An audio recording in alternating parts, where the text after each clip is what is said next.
నమస్తే welcome to TV A9 నేను దీప్తి మధుసూదన్ రెడ్డి. పవన్ కళ్యాణ్ ఈ పేరు ఒక సెన్సేషన్. ఇప్పుడు ఇటు ఆంధ్రప్రదేశ్లో కానీ అటు నేషనల్ వైడ్గా కానీ ఆయన గురించి అందరూ మాట్లాడుకుంటున్నారు. ముఖ్యంగా ఢిల్లీ పెద్దలు ప్రత్యేకంగా పవన్ కళ్యాణ్ని ఆహ్వానించి తనతో ప్రత్యేక భేటీలు ఏర్పాటు చేసి, అదే కాకుండా మహారాష్ట్ర ఎలక్షన్స్లో తాను ప్రచారం చేసినటువంటి అన్ని ప్రాంతాల్లో కూడా బీజేపీ గెలుపొందటం, ఈ కారణం చేత మహారాష్ట్ర ముఖ్యమంత్రి ప్రమాణ స్వీకారోత్సవానికి కూడా పవన్ కళ్యాణ్ని చీఫ్ గెస్ట్గా ఇన్వైట్ చేయటం, ఇలా ఒకదాని తర్వాత ఒకటి అన్నట్టుగా పవన్ కళ్యాణ్ రేంజ్ అయితే పూర్తిగా మారిపోతున్న పరిస్థితి కనిపిస్తుంది. సో ఈ క్రమంలోనే అటు చంద్రబాబు నాయుడు కానీ ఇటు నరేంద్ర మోదీ కానీ పవన్ కళ్యాణ్కి మరో బంపర్ ఆఫర్ కూడా ఇచ్చారు. ముఖ్యంగా తనకి అని చెప్పటం కన్నా తన కుటుంబానికి ఈ ఆఫర్ వెళ్తుంది అని మాత్రం చెప్పచ్చు. సో అదేంటి అనంటే, ఇప్పటికే మీ అందరికీ తెలిసే ఉంటుంది, వినే ఉండుంటారు ఈ వార్త గురించి. సో ప్రస్తుతానికి ఆంధ్రప్రదేశ్లో 3 రాజ్యసభ స్థానాలు ఖాళీగా ఉన్నాయి.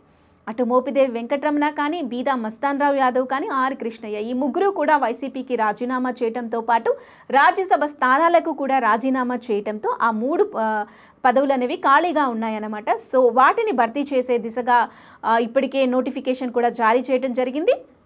సో 20వ తేదీన ఎలక్షన్స్ ఉన్నాయి, అదే రోజు కూడా రిజల్ట్స్ వస్తాయి. సో మీ అందరికీ తెలిసే ఉంటుంది ఇది ఎలా ఎన్నుకుంటారు ఏంటి అనేది రాజ్యసభ సభ్యుడిని.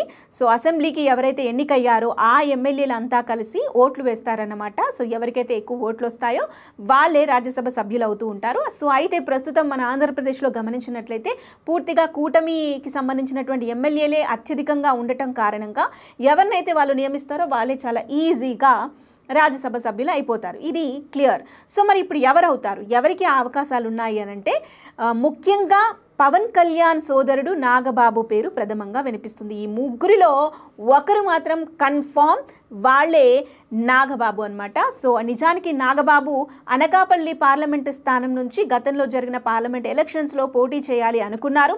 అక్కడ ఒక ఇల్లు కూడా తీసుకున్నారు, కుటుంబం కూడా అక్కడికి వెళ్ళి ప్రచారాలు కూడా నిర్వహించింది. కానీ అనూహ్యంగా కడప నుంచి వచ్చినటువంటి సీఎం రమేష్కి అనకాపల్లి స్థానం కేటాయించడం బీజేపీ నుంచి నాగబాబు ఒక అడుగు వెనక్కి వేయాల్సి వచ్చిందనమాట. సో ఆ రోజే చంద్రబాబు నాయుడు పవన్ కళ్యాణ్కి ఒక మాట ఇచ్చారు, ఖచ్చితంగా నాగబాబుని రాజ్యసభకి పంపించే బాధ్యత నాది అని చెప్పేసి. సో ఆ రోజు ఆయన మాట ఇచ్చారు. ఈరోజు 3 స్థానాలు ఖాళీ అవ్వటం, ఒక స్థానం నుంచి నాగబాబుకి అవకాశం కల్పించడం ఖాయమైపోయింది. ఇటు చంద్రబాబు ఇచ్చిన బంపర్ ఆఫర్ అయితే నాగబాబుని రాజ్యసభకి పంపించడం.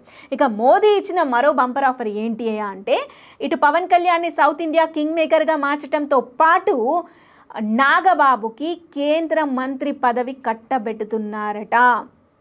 ఎస్, మీరు విన్నది నిజమే. గతంలో కూడా మెగా కుటుంబం నుంచి చిరంజీవి రాజ్యసభ సభ్యుడిగా ఎంపిక అవ్వటం, ఆ తర్వాత కాంగ్రెస్ పార్టీ తనకి టూరిజం మినిస్టర్గా, సెంట్రల్ మినిస్టర్గా ఆయనకి పదవి కట్టబెట్టడం మనం గతంలో చూసే ఉన్నాము. సో ఇప్పుడు నాగబాబు వంతు వచ్చింది. అయితే ప్రస్తుతం బీజేపీ అధికారంలో ఉండటం, బీజేపీతో పవన్ కళ్యాణ్కి ఉన్నటువంటి సత్సంబంధాలు కారణం కావచ్చు, మరి పవన్ కళ్యాణ్ ప్రస్తుతం సౌత్ ఇండియా కింగ్ మేకర్గా ఉండటం కావచ్చు, నాగబాబుకి అయితే కేంద్ర మంత్రి పదవి కట్టబెట్టబోతున్నట్టుగా కూడా తెలుస్తుంది. అయితే అది ఎలాంటి మినిస్ట్రీ అనేది మాత్రం ఒక క్లారిటీ లేదు, కానీ ఖచ్చితంగా నాగబాబుకి మాత్రం ఒక పదవి కట్టబెట్టబోతుంది సెంట్రల్ పార్టీ అనమాట. సో అది సంగతి. సో ఇటు నుంచి చూసినట్లయితే చంద్రబాబు నాయుడు ఇచ్చిన మాట ప్రకారం నాగబాబుకి రాజ్యసభ ఇస్తున్నారు. ఇటుపక్క నరేంద్ర మోదీ కూడా పవన్ కళ్యాణ్ కోసమై నాగబాబుకి మంత్రి పదవి కూడా కట్టబెట్టబోతున్నారు. అది మెగా కుటుంబానికి అందిన bumper offer from Chandrababu Naidu and Narendra Modi. అదనమాట సంగతి. సో మొత్తానికి పవన్ కళ్యాణ్ ఇప్పుడు నేషనల్ వైడ్ పొలిటీషియన్గా మారిపోయారు. సో ఆయన ప్రస్తుతానికి చూసినట్లయితే ఇటు సౌత్ ఇండియాలో ఒక ఆంధ్రప్రదేశ్లోనే కాకుండా ఇటు తెలంగాణ, అటు కర్ణాటక, ఇటు తమిళనాడులో కూడా ఆయన అడుగు పెట్టబోతున్నారు. భవిష్యత్తులో రాబోయే అన్ని ఎలక్షన్స్లో కూడా పవన్ కళ్యాణ్ హవా ఉండబోతుంది.